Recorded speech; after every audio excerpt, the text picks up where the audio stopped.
Hola, ¿qué tal? El día de hoy vamos a llegar al capítulo 15 de Py 101 y vamos a hablar de las funciones. Las funciones en Python son objetos que pueden ser ejecutados al ser invocados y que realizan ciertas operaciones que fueron asignadas al momento de ser definidas. Durante todo el curso que hemos visto de Py 101 hemos utilizado algunas funciones. En este capítulo le vamos a poner especial atención a este tema. ¿Cómo funciona? Tengo el nombre de una función, paréntesis, y argumentos que puede utilizar. Las funciones pueden utilizar o no argumentos, pueden consumir o no argumentos, dependiendo de los parámetros que nosotros definamos. Lo vamos a ver un poco más adelante. ¿Cuáles son sus características? Las funciones pueden aceptar argumentos que serán asignados a los parámetros definidos en dichas funciones. Es necesario que cada parámetro tenga un argumento correspondiente. Cada función tiene su propio ámbito y las funciones siempre regresan a un objeto como resultado de su ejecución. Si no se indica lo contrario, las funciones van a regresar siempre none. Y vamos a ver un ejemplo.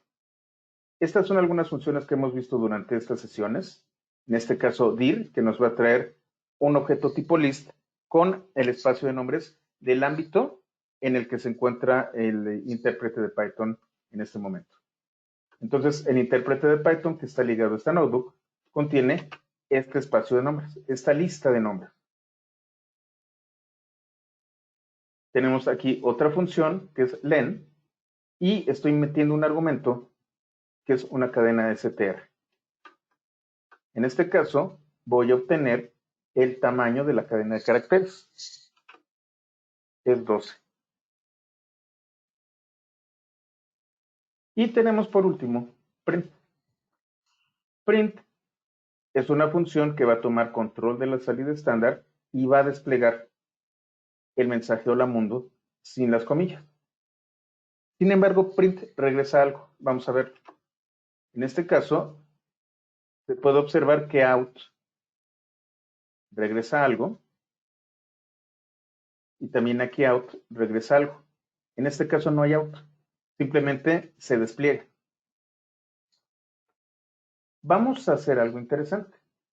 Lo que voy a hacer es capturar lo que regresa print y le voy a dar el nombre resultado. Entonces se despliega y aparentemente no hay out. Pero ¿qué pasa si yo imprimo resultado? Es none. El intérprete de Python nunca va a desplegar none. Es el único objeto que no despliega Python de esta manera. Ahora, nosotros podemos crear funciones propias. ¿Cómo lo hacemos? Utilizando la palabra reservada def.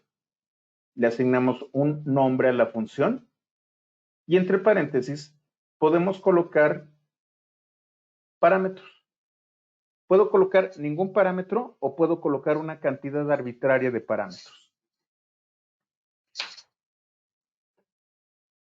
Y después de indento, y el código indentado va a pertenecer a esta función. Cuando yo llame a esta función, cuando yo la ejecute, el código se va a ejecutar. Entonces, vamos a empezar con una primera función que va a utilizar una palabra clave que es pass, una declaración llamada pass. Pass no hace absolutamente nada, excepto guardar la corrección de la estructura sintáctica de Python. ¿Qué significa esto? Que simplemente para que sea correcto esto, se utiliza pass. Si yo no coloco pass, va a marcar un error. Es más, vamos a verlo. Lo quito, lo defino, y va a tener un error de sintaxis. Si yo lo pongo, indentado correctamente, entonces la sintaxis es correcta, a pesar de que pass no hace absolutamente nada. Ejecuto la función, en este caso no tengo parámetros, así que no voy a colocar argumentos, y no hace absolutamente nada, no regresa nada, no despliega nada, no hace nada. Esta es una función muy aburrida, vamos a hacer algo más interesante. Vamos a utilizar la función saludo, que tiene un print. Y entonces cada vez que yo ejecute la función saludo, va a desplegar el mensaje hola. No lo regresa, lo va a desplegar. En Python, absolutamente todo es un objeto. Y en el caso de las funciones son objetos de primer orden. ¿Qué significa esto? De que existe una clase que está definida ya en el lenguaje específicamente para las funciones. Y entonces vamos a ver algunos ejemplos. Si yo utilizo esta expresión, pero sin los paréntesis, lo que voy a hacer es indicarle a Python que quiero conocer el objeto ligado a saludo. Si yo coloco los paréntesis, entonces estoy llamando saludo como una función. Entonces me dice que es una función y que se localiza en main.saludo. Main corresponde al espacio de nombres principal del intérprete. ¿De qué tipo es saludo? Function. Esta es la clase primordial a partir de la cual emanan todas las funciones. Si yo le hago un dir a saludo, metiendo saludo como argumento, me va a traer una serie de atributos y métodos. Significa que efectivamente la función saludo es un objeto. Ahora bien, vamos a hablar de la introspección.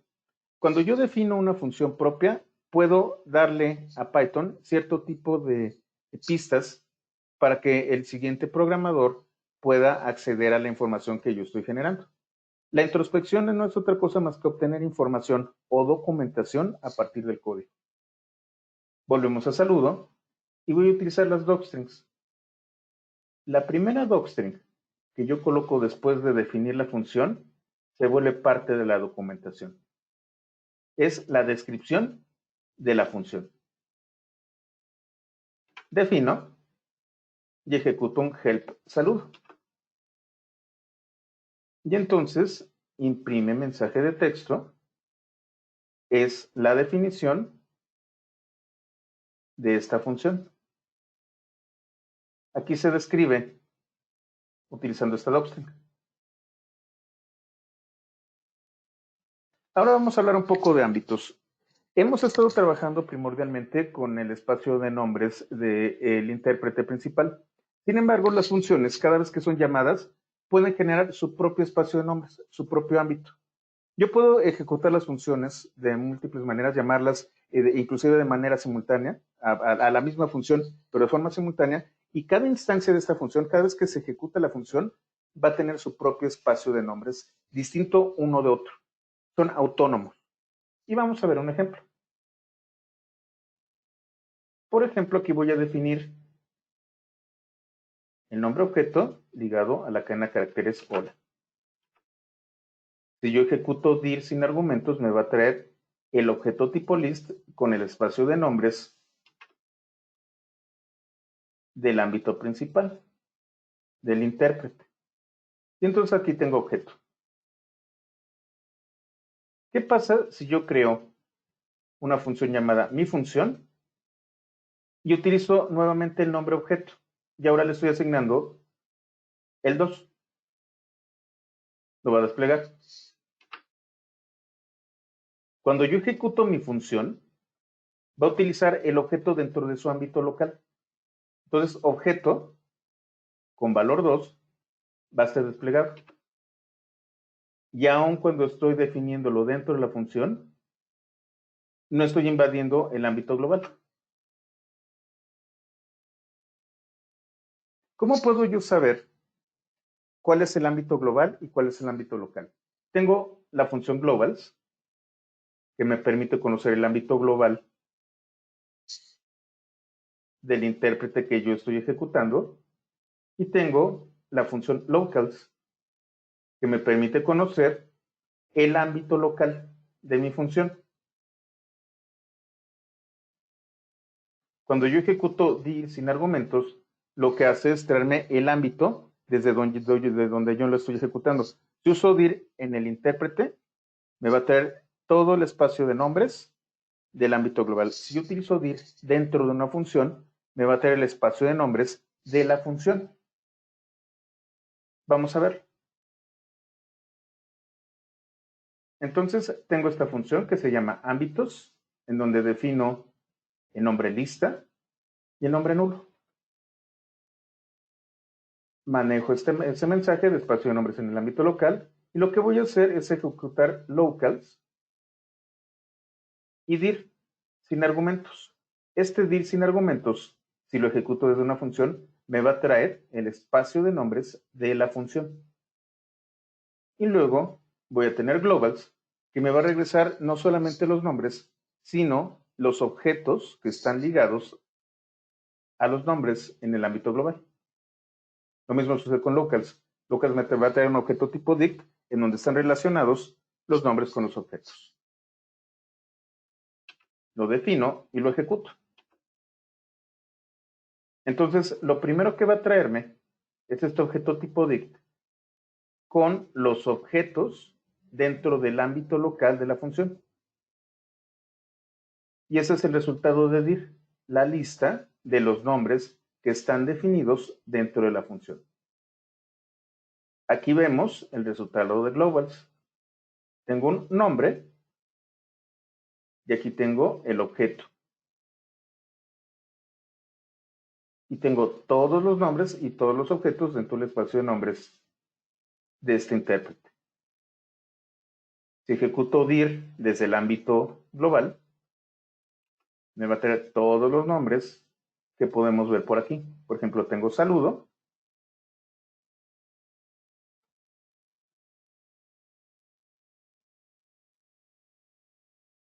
Y aquí tengo salud. ¿Cómo es que las funciones buscan los nombres en los ámbitos? Primero las funciones van a buscar en el ámbito local y si no encuentran el nombre en el ámbito local, lo van a buscar en el ámbito global. Entonces, vamos a hacer esto. La función trino hace referencia al nombre ave, pero no ha sido definido. No ha sido definido ni en la función y como podemos ver aquí, tampoco en el ámbito global. Por eso hay un name error.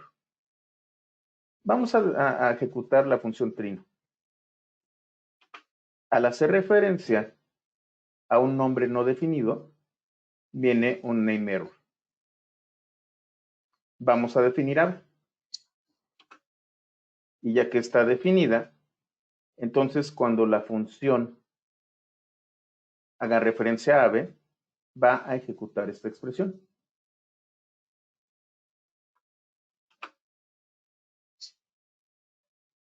Vamos a hacer otro ejemplo.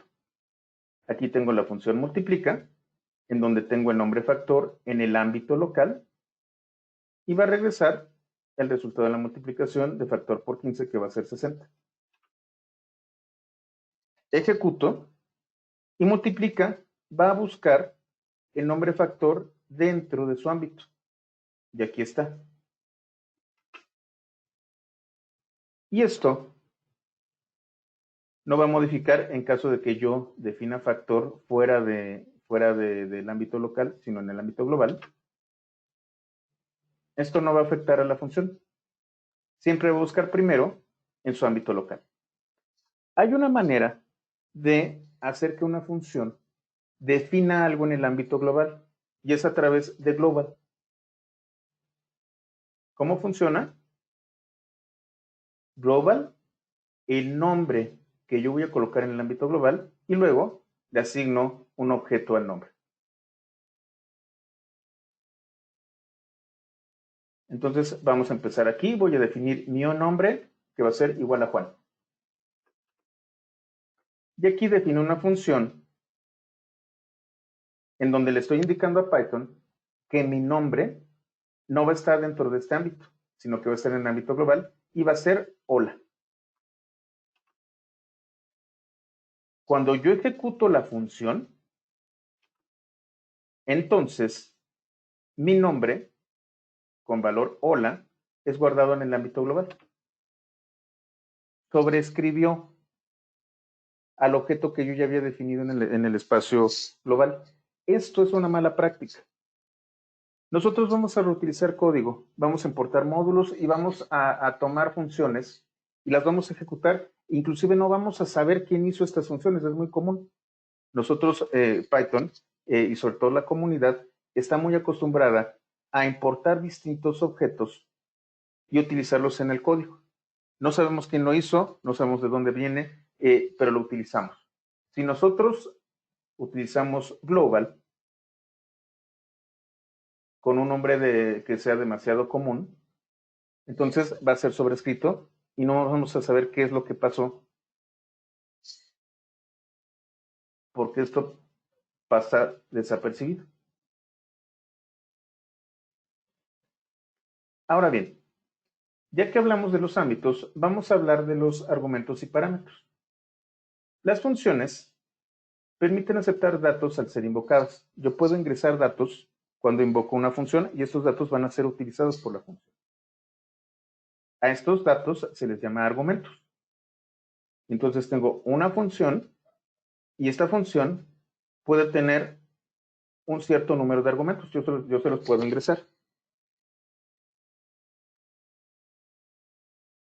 Y los parámetros son nombres que van a capturar a los argumentos. Los parámetros son nombres dentro del ámbito local de la función. Lo que van a hacer es capturar la información que yo estoy ingresando cuando ejecuto la función. Tiene que haber exactamente el mismo número de argumentos para el número de parámetros. Entonces, vamos a hacer esto. Voy a definir la función suma, que pide primero, que define el parámetro primero y segundo. Esto significa que yo tengo que dar dos argumentos. Y va a desplegar la suma de primero y segundo.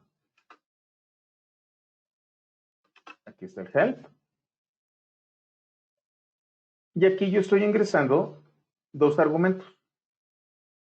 El primer argumento se le va a asignar a primero y el segundo argumento a segundo. Y aquí está la suma. Ahora, ¿qué estoy haciendo aquí? Tengo una cadena de caracteres y otra cadena de caracteres. Ya no es un operador de suma, sino es un operador de concatenación. Esto es válido. Son dos argumentos y la operación es válida. ¿Qué pasa si yo ejecuto sumas sin ningún argumento? Tengo un type error en donde dice faltan dos argumentos posicionales requeridos. Primero y segundo no existen, no fueron ingresados. ¿Qué pasa si solamente coloco un argumento? Otra vez type error y me dice, me falta uno. Ya me diste uno, pero falta otro. ¿Qué pasa si yo coloco tres argumentos? Otra vez type error. Estoy pidiendo dos y me estás dando tres. Siempre tienen que ser los mismos argumentos para el mismo número de parámetros. Ahora bien, podemos hacer algo también interesante con los parámetros. Yo puedo darle un argumento o un valor por defecto. ¿Cómo funciona? Con esta sintaxis. Defino una función, tengo un parámetro igual y el valor por defecto del argumento. No es necesario que yo le dé un valor a cada uno de los argumentos. Yo puedo tener parámetros que no tengan valores. Aquí hay una regla muy particular. Si yo quiero que un parámetro no tenga un argumento por defecto, se va a colocar a la izquierda. Los parámetros que no quiero que tengan argumentos por defecto se colocan a la izquierda y los que sí quiero que tengan argumentos se colocan a la derecha. Vamos a ver unos ejemplos. En este caso, vuelvo a definir suma, pero ahora doy valores por defecto, 1 y 3. Cuando yo hago un help, aquí dice suma, y el valor por defecto de primero es 1 y de segundo es 3. En este caso, si yo no coloco argumentos, estos son los valores por defecto. Y entonces lo que me va a traer es la suma de primero y segundo con los argumentos por defecto. En este caso es 4. Aquí yo estoy utilizando un solo argumento. ¿Qué es lo que está haciendo? Es 2. 2 se lo está dando al primer parámetro. Y luego utiliza el valor del segundo parámetro. Se empiezan a llenar de izquierda a derecha los argumentos. Y aquí lo que estoy haciendo es sustituir los argumentos por defecto con otros valores. Ahora, ¿qué pasa si yo utilizo esta sintaxis? Como yo les comentaba, yo necesito definir correctamente. Tengo suma,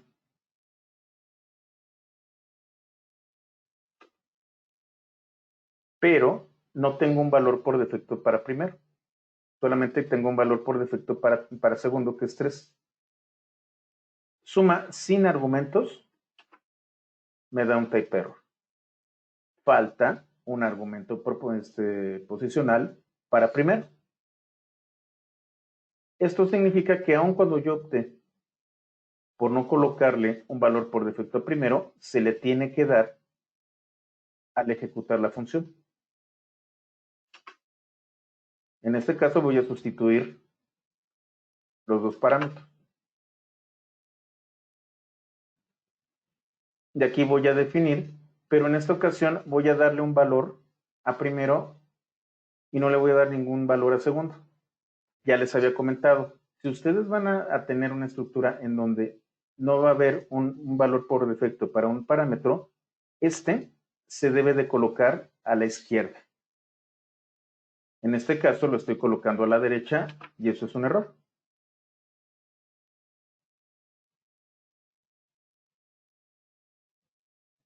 ¿Qué está diciendo? Argumentos que no tienen valor por defecto, parámetros que no tienen valor por argumento por defecto, están después de parámetros que tienen argumentos por defecto. Lo correcto es, si no va a tener argumentos por defecto, es a la izquierda. Ahora bien, ¿qué pasa si yo quiero colocar, si yo no sé exactamente cuántos argumentos voy a recibir?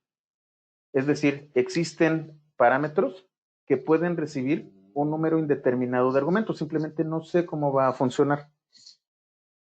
Bueno, podría utilizar tuplas. Podría ingresar una tupla como argumento. Pero también lo que puedo hacer es utilizar el símbolo de asterisco para indicar que el parámetro va a recibir múltiples argumentos. Cuando ustedes vean código, normalmente se van a encontrar esto, porcentaje args. A veces, por convención, se utiliza args para decir para indicar que el parámetro recibe múltiples argumentos. En este caso no lo voy a utilizar, sino que voy a utilizar otros nombres para este parámetro. Aquí hay una regla. Aquellos parámetros que no reciban múltiples argumentos, de hecho solamente pueden aceptar uno, se van a colocar a la izquierda. El último parámetro es el que va a recibir múltiples argumentos.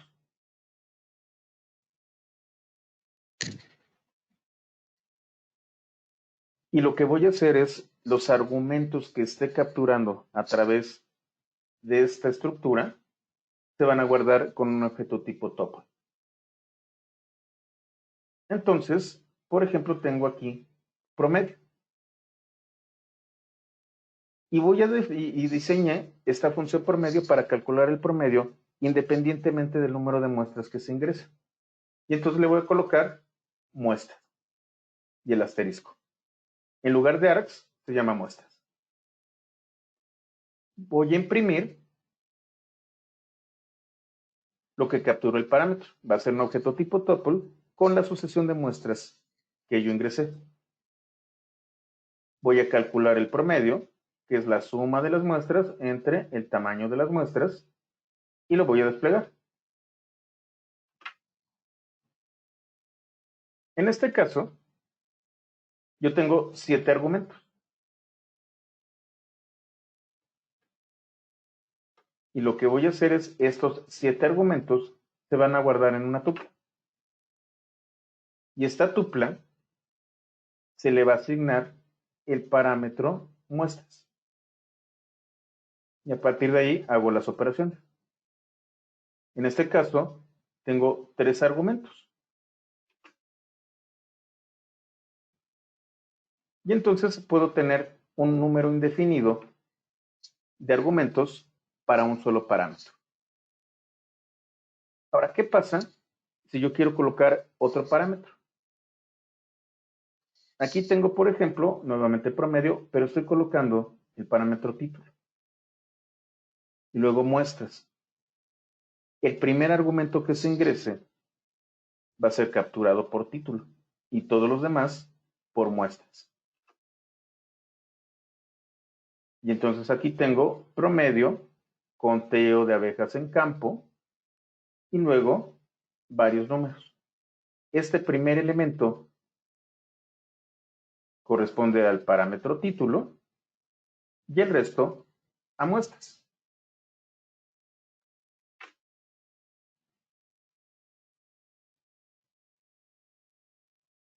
Aquí estoy colocando 1 como primer elemento de la sucesión. Aun cuando parece parte de las muestras, no va a ser así. Como siempre tiene que haber un título, lo va a tomar. Y entonces el título es 1 y el resto de las muestras son estas. Hay que tener mucho cuidado con esto. Siempre hay que ver el help de las funciones. Hay otra manera de capturar los argumentos. Son argumentos que ya tienen un parámetro definido. Y entonces utilizamos una estructura QArgs utilizando doble asterisco. Entonces yo voy a tener pares nombre-valor.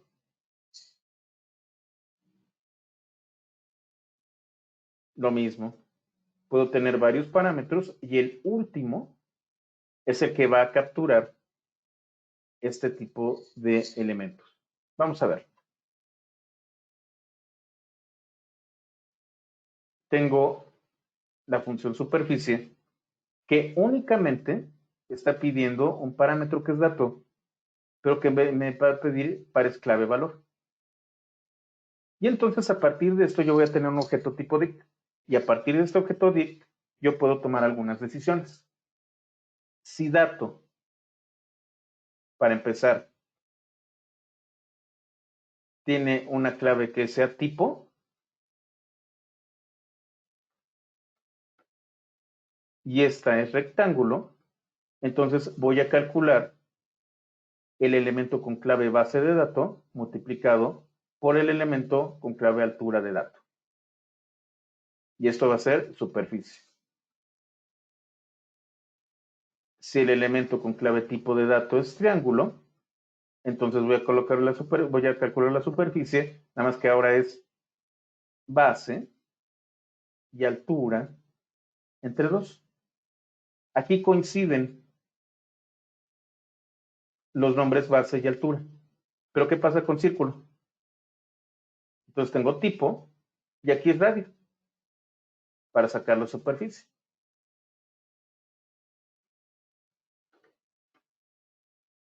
Cualquier otra cosa voy a desplegar, no puedo calcular la superficie. Y entonces superficie va a tener esta cadena de caracteres que es indefinido. Y al final, imprimo. Y entonces superficie, utilizo base igual a 22, altura igual a 30 y tipo igual a rectángulo. Estoy definiendo el nombre y el valor.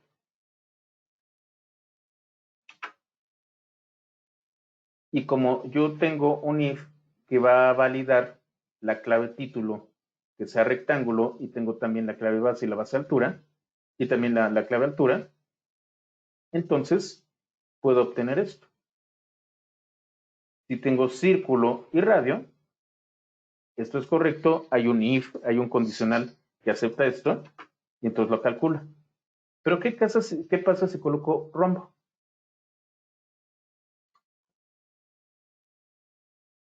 No hay ningún if para rombo. ¿Y qué es lo que dice? No puedo calcular la superficie. Aquí ustedes pueden ver que la función también regresa a los argumentos y cómo es que son capturados. Hay que tener mucho cuidado porque estoy colocando tipo. ¿Qué pasa si yo no coloco tipo?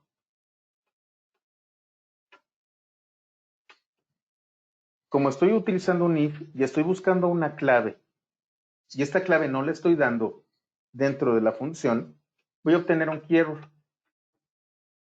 Tipo no existe. ¿Por qué? Porque tipo está siendo definido como argumento. Hay que tener mucho cuidado con eso. Y en este caso tengo base, altura y tipo rectángulo y luego radio. Como estoy dando información correcta con estos tres argumentos, este no le va a importar a la función. Estoy dando información de más, pero no importa si el resto es correcto. Ya existen técnicas para validar esto, de que se ingresen exactamente los datos que deben de ser. Se puede hacer una cosa que se llama gestión de excepciones para controlar errores. Se pueden hacer muchas cosas.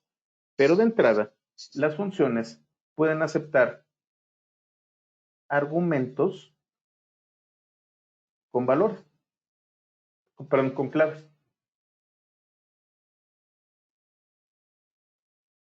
En este momento vemos cómo yo puedo ingresar cosas a una función. Ya también vimos que print puede desplegar, pero las funciones pueden regresar objetos. En este caso, como ya lo vimos, nada no regresa nada, pero en realidad lo que está regresando es no. Si yo no digo, si no explícitamente le digo a Python que a la función que regresar, va a regresar no. La palabra reservada return le indica a la función qué objeto regresar. Y entonces es return y cualquier número de objetos separados por comas. Si es un solo objeto, va a regresar el objeto. Si son varios objetos, lo que va a regresar es un objeto tipo tuple que va a empaquetar a todos los objetos. Entonces, vamos a ver. Aquí tengo regresa promedio, en donde estoy utilizando cualquier número de argumentos que van a ser capturados en el parámetro muestras y que voy a regresar el cálculo, el resultado de esta expresión. El tamaño de muestras, coma, entonces este es un objeto, y luego la suma de todos los elementos en muestras divididos entre el tamaño de las muestras. Esta es la manera en que calculo el promedio. Y entonces cuando yo ejecuto regresa promedio, aquí aparece out. Estoy regresando este objeto tipo tuple a partir de este return. Return es muy parecido al break. Cuando yo tengo una función y me encuentro con un return, la función termina. Yo puedo tener varios returns y en el primer return con el que se tope va a terminar de ejecutarse la función. Aquí tengo regresa promedio. Y ahora lo que va a regresar la función, te lo voy a asignar al nombre media. Ya no hay un out, pero le estoy asignando un nombre. Esto significa que lo que regresa lo guardo en media. Y lo puedo reutilizar. El valor que regresa una función se conoce como cerradura o closure y tiene las características de que es como una estafeta. Pasa del ámbito local de la función al ámbito global y el ámbito global lo puede cachar al asignarle un nombre. Los closures y las cerraduras son un concepto muy importante en programación funcional. En capítulos posteriores, nosotros vamos a hablar de cómo podemos hacer funciones recursivas, cómo podemos utilizar funciones que regresen funciones y estructuras más complejas, que son la base de la programación funcional. Esto vendrá más adelante, pero hemos llegado al final del capítulo 15. Les agradezco mucho que me hayan acompañado y nos vemos en la siguiente ocasión. Muchas gracias.